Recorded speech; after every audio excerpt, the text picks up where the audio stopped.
Hey guys, it's Riley and welcome back to another video.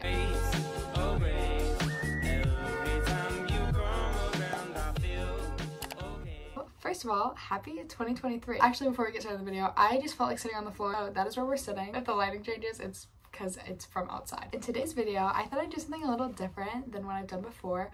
I'm going to do a reading wrap-up video. These are videos that I've watched like quite often, but I don't read like an extensive amount. Like I know I've seen a lot of them be like, I've read 120 books this year. I read 22 books in the year of 2022 and I'm very proud of myself for it because it was a very busy year for me. I thought that I would go through and tell you a little bit about each book that I read, how I rate it, all that jazz. Without any further ado, here's the 22 books I read in 2022. Start off and do it chronologically. First book I read in January was The 7 Husbands of Evelyn Hugo by Taylor Jenkins Reid, and I gave this a 5 stars. I really enjoyed this book. This is one of my top favorite books of all times. If you haven't read it or don't know anything about it, it was very popular on BookTok, like a lot of these books are that I'm going to show you. But it is basically written in kind of an interview style. It just goes through each chapters are the different lives of Evelyn Hugo with like the different husbands that she had, and it's just like their stories, which are, it's kind of more of a fiction book, so I didn't know if I'd like it or not. It's kind of why it took me a little bit to get into it, but I really enjoy it. I'm also a journalist, major very much a journalism in this, and I also love theater and like the show business, which you get to see a lot of the fame in like the 1960s, I think. Don't quote me on that. A great way to start the new year. Some of these books I don't have physical copies of here with me because they're at school, and then some of them I just got from the library or on my Kindle. But that's actually the next book that I read on my Kindle, and I read Layla by Colleen Hoover, which I actually rated a 2 stars. I think that's the worst Colleen Hoover book I've ever read ever, which is bad. But I also think it's because I went into it, this isn't a spoiler, I just didn't know it before I went into it, but it is actually a paranormal romance book, which I was not expecting, and I was very confused on what the heck was going on. It was okay. I was not the biggest fan. I would not recommend it if you were like asking for romance book recommendations. That would not really be on my list, but yeah. And then we're getting to February. So the book that I read in February was actually Animal Farm, and I read it for school. The whole book is a metaphor, which is actually really cool. It's cool to analyze it. I rated it a 4 stars just because it was a good book, but I'm not gonna just pick it up and read it. It was also very short. In March, I read A Road Trip by Beth O'Leary, which I had not heard anything. This is one of those books that I like went to the store, was looking for a specific book, I think, and then this one caught my eye, so I looked at it. It took me a long time to read it. I started reading it in February and I just could not get through it. It's not that big, but it is like a decent size. I rated it a 4 stars because its redeeming qualities were it did start getting faster paced. The banter back and forth was very cute, and there's also so many Taylor Swift references, whether it was like song lyrics or like literal they were listening to the song, which was really cool. And so that was my favorite parts about this book. It was really cute, a lot of fun characters, a lot of good character building. It is about a road trip, if you couldn't tell, going to their sister's wedding, I think. But it was like, wait, why are we going to the same place? How are we running into each other again? There's kind of like a flashback of why did we ever break up, that sort of thing. But overall, it was a good book. I would recommend. The next book I read in March was The Love Hypothesis, which I wanted to read in February because it's very much Valentine's Day, February vibes, and I didn't get to it. But it was really cute. It had like so many book tropes in it. For a little bit, it felt like they were just like pulling them out of a hat. It had like age gap in the like academic setting, teacher student, but it wasn't really teacher student, so don't like get weirded out by that. Grumpy Sunshine, so many things were happening in this book, but it was really cute. I really enjoyed it. I think I read it over spring break and it was really good. In April was a really busy month for me. I was working a lot. I did not read a single book in April, which is kind of sad, but I did not. So hopefully we'll do better in April this year, but we'll see. In May, I read Daisy Jones and the Six by Taylor Jenkins Reid, and I rated it a 3 stars. I was not a fan. I know a lot of people love this book and a lot of people rave about this book. I love Taylor Jenkins Reid. When she wrote 7 Husbands of Evelyn Hugo, I love that book. I like still one of my favorite books of all time, but this, it was not giving.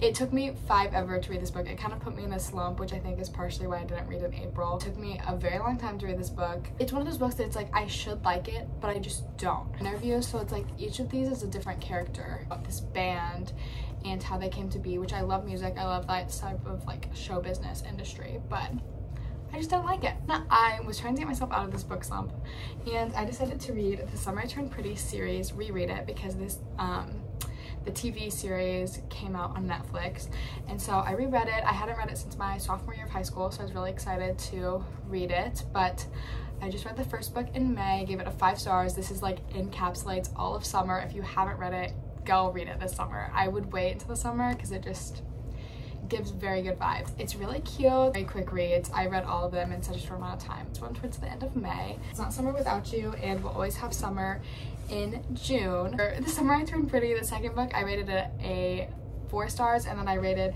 We'll Always Have Summer 3 stars because it's just not good. The character's really good on Hill. I still enjoy the book a lot, but the characters itself and like the character growth and development, it's not there. In June, I also read The Summer of Broken Rules, which I don't have with me. I read on my Kindle. I did that at 4 stars. It was very good. I really like my summery reads. I'm a very seasonal reader. You'll probably see that. It was about this girl who is going back to her like summer house type thing. They have like a family, like they all like live on the same property on this like lake town type situation, and there's a wedding, and that's why she came back, and she hasn't came there since this like tragic thing happened to her, so she didn't know how everyone was going to treat her. She hadn't seen the family in a long time. They're playing this big game of Assassin, I believe is what it's called, but it might be called something different. But they just have like this big family game, and she's really excited to play and just like be a part of it. Really fun summer vibes. There's of course gonna be summer romance, and I was a big fan. In July, I read It Happened One Summer by Tessa Bailey, and I rated it at 3 stars. It was pretty good. I wasn't the biggest fan of it. It's very much like when you think of kind of like a Hallmarky type movie, that's kind of the vibes it gives off in summer, because it was like this big like LA girl gets sent to this like small town, and there's like a small town handyman type person. I don't know. Her whole world like flips. But it's kind of one of those books that it's like, this would never happen, but I'm still gonna read about it because it's cute. So I read it. It was good. It was a fine book. I did rate it 3 stars, which isn't necessarily a bad rating. It was middle of the road book. My new favorite Colleen Hoover book of all time, Verity. Read it in July, which is kind of it's kind of a strange book to read in the summer, not gonna lie, but I didn't think I would enjoy it, and I did. It was very good. It does have a little, I don't even know how to describe it, but there's like, it's kind of a mystery vibe to it. It's nothing like any of Colleen Hoover's other book, but I did really enjoy it. I don't want to say too much about it because I went into it completely blind of what it was going to be about, and that was honestly kind of the best. So if you haven't read it yet, please go read it. I know that there's a bonus chapter edition out now, and I have not read it, so I need to get on that. Read this book. It is very good. In August, I was moving to college on road trips. I don't even know. I was kind of very busy in August, but I only read 1 book, and I read One True Loves by Taylor Jenkins Reid because I really wanted to see if she's actually a good author or if it was just a one-time thing for her. But this book was very good. I rated it a 4 stars because I really enjoyed it. Basically what happens, which I'm going to tell you, but it's on the back of the book, so it's not spoiling anything. There's this girl, falls in love, gets married, everything, but it was like shortly after they got married, her husband goes missing and is pronounced dead, and then she has to like take time to heal everything. She finally takes the time to heal, and she starts getting into a new relationship, and she gets engaged to, and right when she gets engaged to, she's about to be married to this new man, and guess what? She gets a call. She picks up. It's her husband. He's still alive. So then she has to decide if she's still in love with him because she never really fell out of love, because how do you fall out of love with a situation like that? And then she also has her new, so she's like, is it past, present? Like, she doesn't know what's happening. But it was very good. I really enjoyed it. Again, what's happened in real life? No, but it seemed very realistic in the book. In September, I read Better Than the Movies by Lynn Painter, which I read mainly because of Haley Pham. If you watch her videos, she raves about this book so much. The author like actually wrote something about her in the dedication of like one of her more recent books that she wrote. I think is really cool.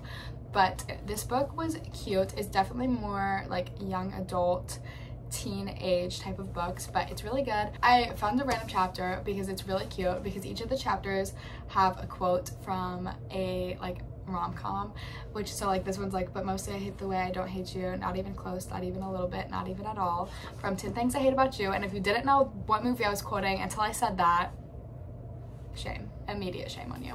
But it's a really cute book. It has so many of like the little, like, there's a lot of banter in it, which I love. There's like the friend helping me, like kind of fake dating, if I'm remembering this right, enemies to friends to lovers type of vibes, which is super cute. I really like it. I rated it 4 stars. It kind of, I think I rated it 4 just because it was a little young for me. I think going back I probably would have rated it like at least a 4.5, but at the time I rated it a 4. October, I don't have this book, it is at school, but in October I read Book Lovers by Emily Henry, which I rated it 3 stars, which I know a lot of you guys might be a little upset about that because it is a very popular book. I was not a fan. I was really excited to read it because I really liked a beach read, and then I also like people we meet on vacation. It's literally on my shelf right there. I was not a fan. It was like the Book Lovers really had me thinking like, oh, they both love to read, but they more just like worked in the publishing industry. They didn't really like reading. There's a lot of subplot of like business and working and family and less romance. Something that really saved the book was the dialogue. That's something Emily Henry is really good at writing, is dialogue. And yeah, there's that. I also don't have this book with me. It's at school, and it is It Starts With Us by Colleen Hoover. I rated it a 2.5 stars. It was so bad. I wrote a whole review about it. I can link it in the description below. I was not a fan. It should have ended with us. That is the name of my book review also. Funny, I know. I'm really comical. Just felt like it didn't need to exist. I was not a fan of it. It was not giving. I will say I did become more Team Atlas because of the book, but I don't want to like spoil too much. But like at the end of It Ends With Us, I wasn't really team anyone. It started to kind of join a team, but then I was just kind of like, I don't really like this book. I'm not really enjoying it. In November, I also read The Holiday Swap, which I am not remembering who wrote that right now. I rated it 2 stars. I remember last year, I think it was like around Christmassy time, and everyone was posting about that book and saying like, you need to read out all the winter feels. So I waited until this year to read it, and it was not my favorite. It was very much like Hallmark movie in the worst way possible. Off-brand Hallmark movie. A twin swap, obviously. Small town baker, big city girl, works on TV, like I don't know, it was just too much for me. It was really dry. It wasn't giving anything. I wasn't like, wow, you guys should really be together. No, I did not think that. So 2 stars. In December, I read the most books. I read 5 books in the month of December. I really was reading it up this month. I also really wanted to meet my book goal, which was 20 books, but I read 22. That's pretty swag. The first book I read in December, All Your Perfects by Colleen Hoover. I did read a lot of Colleen Hoover this year, as you have probably heard. I kind of want to stray a little bit away from it in 2023. This book was really good. I don't really hear it talked about all that much. Maybe other people have. So this book it has like the meet cute that before we're meeting again, almost like fate type of trope. I don't really know if that's a trope. It's one of those. It's like, it has a lot of healing and the healing together, which is really cute. I am a big fan of this book. I rated it a 5 stars. Shockingly enough, I've never read this book before. Little Women, I rated it a 4 stars. I had many people tell me that it seems like a book that I would enjoy, and if people are gonna tell me that, then I'm probably gonna read it. If you don't know what it's about Little Women. I watched the movie first, which I never do, but I think it was almost beneficial because it helped me to kind of visualize what was going on. I gave myself like a set, like you need to read this many pages a day. Print on this book, like the size of it is very small. Like it was dragging, but I did really enjoy the book, and I enjoyed the story and the characters. I was glad that I like forced myself to stay on a schedule while reading it. The next book I read, and this and The 7 Husbands of Evelyn Hugo are competing for being my #1 book of the year. Love in Other Words by Christina Lauren. Oh my gosh, I read this book in 1 single day. It was incredible. It's definitely one of my favorite books. I loved it so much. It was friends to lovers. It was kind of like a friends to strangers to lovers, which is even more interesting. But oh my gosh, it was so cute. I loved it. There's like so much happening. The last pages of the book, it actually, like, I shed a single tear. Like, it actually made me so sad. Book has never made me cry before, so yes, I love this book. Go read it right now. Actually, I finished reading. I think I started this book in November, but I read Just Haven't Met You Yet by Sophie Cousins. and I rated it a 1 star. It took me forever to read this book and it's not that big. I just was not interested in the slightest in how the character, like, it was one of those books where it was like there was things happening but you didn't feel like you really cared. But it was just like the characters in it I was just not really connecting to. Sorry, this is my roommate's book. I need to give it back to her, but thanks Delaney for letting me read this. The last book that I read of 2022, another Colleen Hoover book. I read Confess by Colleen Hoover. Single mother trope. It had like, there's like a secret that you don't find out until the very end. So I don't know if you like that, but it's also not that long. So you don't have, it's not like you have to wait like 300 pages to find out the secret. Well, you kind of do, but it's okay. Like an artist, which is really cool. There's like kind of like a prison. Not really though, but kind of. I don't know if that's spoiling it. Hope not. I rated it 5 stars and I was a big fan. That is the 22 books I read in 2022. I hope you all enjoyed this video. I know I don't really make videos like this. If you want me to make more reading related videos or book related videos, anything like that, please let me know. Also let me know if you have any book suggestions in the comments because I'm always looking for a new book to read. And yeah. I hope you enjoyed this video and I will talk to you guys next time. Happy New Year!